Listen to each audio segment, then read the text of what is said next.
Guys എന്താ വർത്താനം മുഷാറല്ലേ? അപ്പൊ എനിക്ക് ഇന്നലെ പറ്റി അമളി തന്നെ പറഞ്ഞാൽ പോരാ, അതിലും വലിയതാണെന്ന് വേണം പറയാം. സംഭവം എന്താ പറഞ്ഞാൽ അതിനുമായിട്ടൊരു കാര്യം പറയാം. ഇലക്ഷനും കാര്യങ്ങളൊക്കെ വരുന്നത് ഒരുപാട് തട്ടിക്കലും പറ്റിക്കലൊക്കെ വരുന്ന സമയമാണ്. അതുകൊണ്ട് എല്ലാത്തിനും ചെന്ന് പെടാൻ നിൽക്കേണ്ട. ഒരു ഫോമോ കാര്യങ്ങളായിട്ടോ അല്ലെങ്കിൽ പൈസ ഇടപാടോ എല്ലാം വരും. കറക്റ്റ് അന്വേഷിച്ചിട്ട് മാത്രം കൊടുത്താലും ചെയ്താലും മതിട്ടോ.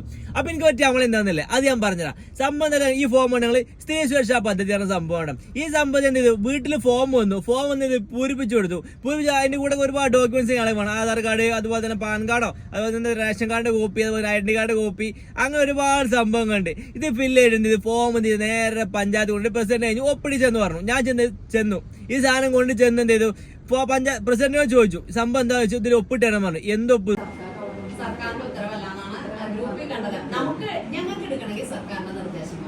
ഇതിപ്പോ പറഞ്ഞിട്ടില്ല, അങ്ങനെ പോകണ്ടില്ല. ആരായി അപ്പൊ സംഭവിച്ചാല് ഇതൊന്നുമില്ല, വന്നിട്ടൊന്നുമില്ല. സർക്കാർ കാര്യം ഇറക്കിയിട്ടില്ല. ഈ സർക്കാർ പറഞ്ഞിട്ടില്ല. സംഭവം പദ്ധതി ഉണ്ടെന്നുണ്ടെങ്കിലും ഇതിനായിട്ട് എന്താ പറയുക, ഒരു പ്രത്യേക ഉത്തരവ് കാരണം ഒന്നും ഇറക്കിയിട്ടില്ല. അപ്പൊ ചുരുക്കി പറയാൻ നമ്മളെന്തായി ആകെ പ്ലിങ്ങായി സംഭവിച്ചില്ലെങ്കിൽ. അപ്പൊ ഇമാര് ഒരുപാട് ഉടായ്പ കാണാൻ വരും.